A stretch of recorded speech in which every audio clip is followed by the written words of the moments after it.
ترگت اور عبدالرحمان اسے اس کی پسندیدہ چیزیں اٹھا کر دیتے ہیں لیکن وہ انکار کر دیتا ہے۔ پھر ارطغرل کہتا ہے کل ہم کافروں کے خلاف جنگ لڑنے جا رہے ہیں بامسی۔ یہ سن کر بامسی خوش ہو جاتا ہے اور کہتا ہے یہ چیز مجھے پسند ہے، میں کافروں سے اپنا انتقام لینا چاہتا ہوں۔ پھر ترگت کہتا ہے تو ان کافروں سے لڑنے کے لیے کھاؤ بامسی تاکہ تمہارے اندر طاقت آ سکے۔ پھر بامسی جوش سے کھانے لگتا ہے اور کہتا ہے میں اس تیو کو بھی ایسے ہی چبا ڈالوں گا۔ دوسری طرف حلیمہ حائمہ خاتون کو کہتی ہے میں خوفزدہ ہوں کہ دھندار غلط راستے پر جا رہا ہے اور مجھے ڈر ہے کہ کہیں گنیلی کے پیار میں وہ اندھا نہ ہو جائے۔ حائمہ خاتون کہتی ہیں وہ ایک سردار کا بیٹا ہے حلیمہ، اب وہ بڑا ہو چکا ہے اور ایک ذمہ دار آدمی ہے۔ حلیمہ کہتی ہے تو پھر اس نے ٹریننگ ایریا میں اپنے ہی آدمیوں پر ہاتھ کیوں اٹھایا تھا؟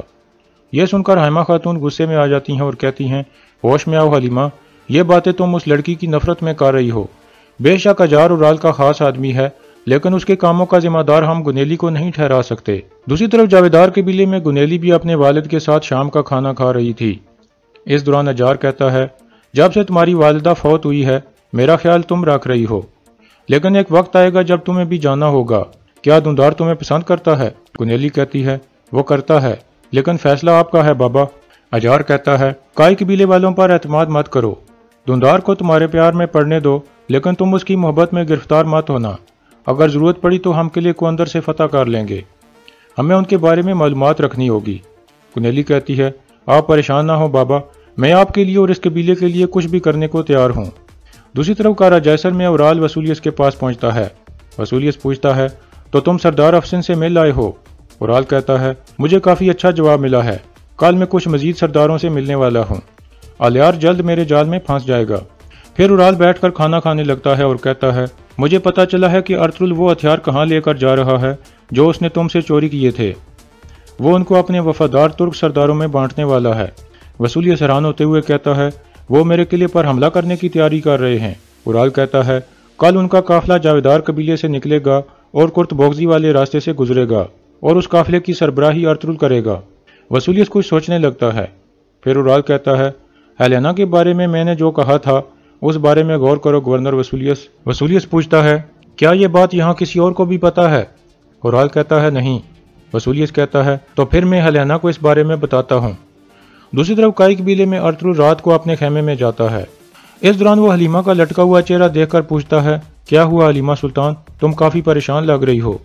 پھر حلیمہ اسے بتاتی ہے کہ دھندار ایک لڑکی کی محبت میں گرفتار ہو گیا ہے، اس کا نام گنیلی ہے لیکن وہ اورال کے سب سے خاص آدمی اجار کی بیٹی ہے۔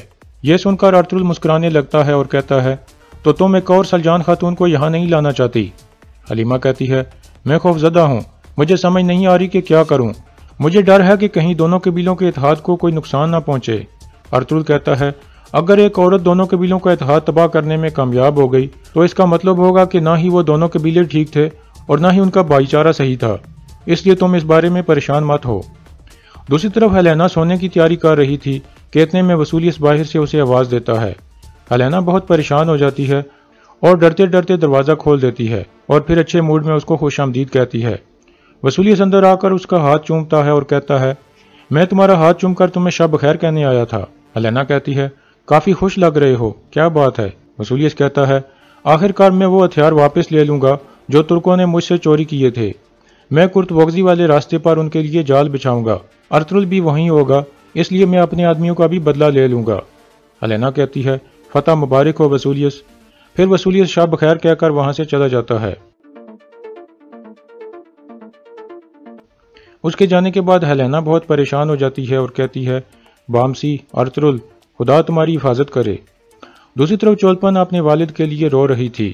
اورال کہتا ہے جب میں ارطغرل کے پاس قید تھا تو میں نے ایک قسم کھائی تھی کہ جب تک میں اپنے بابا اور اپنے بچے کا بدلہ نہ لے لوں تب تک آنسو نہیں بہاؤں گا۔ چولپن کہتی ہے تو پھر میں بھی تب تک آنسو نہیں بہاؤں گی جب تک ارطغرل کا بچہ مر نہیں جاتا اور آپ میرے بابا کا انتقام نہیں لے لیتے۔ اورال کہتا ہے تو پھر تم ہیلینا کی ہر قدم اور ہر سانس پر نظر رکھو اور اپنے بابا کے انتقام کا طریقہ ڈھونڈو اور میں ارطغرل کو دیکھ لوں گا۔ دوسری طرف وسولیس تیو کو اپنے پاس بلا کر کہتا ہے کل ہم اپنے ہتھیار واپس لے لیں گے تیو۔ تیو کہتا ہے یہ سن کر مجھے بہت خوشی ہوئی، میں امید کرتا ہوں کہ یہ ایک اور جال نہیں ہوگا۔ وسولیس کہتا ہے یہ معلومات مجھے اورال نے دی ہے، میرے اور تمہارے علاوہ یہ بات صرف ہیلینا جانتی ہے۔ تیو پوچھتا ہے ہیلینا کیوں؟ وسولیس کہتا ہے میں پتہ لگانا چاہتا ہوں کہ کیا وہ ارطغرل کے لیے تو کام نہیں کرتی، تیو کہتا ہے وہ آپ کو اور ہمارے شہنشاہ کو کیوں دھوکہ دے گی؟ وسولیس کہتا ہے اگر ارطغرل یہ سمجھتا ہے کہ میں نے ہیلینا کے باپ کو قتل کیا تھا تو پھر وہ کچھ بھی کر سکتی ہے۔ تیو کہتا ہے تو اس کا مطلب ہے کہ آپ مجھے ایک جال کی طرف بھیج رہے ہو۔ وسولیس کہتا ہے نہیں، ارطغرل سمجھتا ہے کہ اس نے ہمارے لیے جال بچھایا ہے، لیکن اصل جال تم اس کے لیے بچھاؤ گے۔ پھر وسولیس اپنے کمانڈر کو اندر بلا کر کہتا ہے ہیلینا پر نظر رکھو، اس کے پیچھے اپنے آدمی لگا دو، وہ کس سے ملتی ہے اور کس سے بات کرتی ہے، میں ہر چیز کے بارے میں جاننا چاہتا ہوں۔ دوسری طرف کائی قبیلے میں ارطغرل ابن العربی کے پاس پہنچتا ہے۔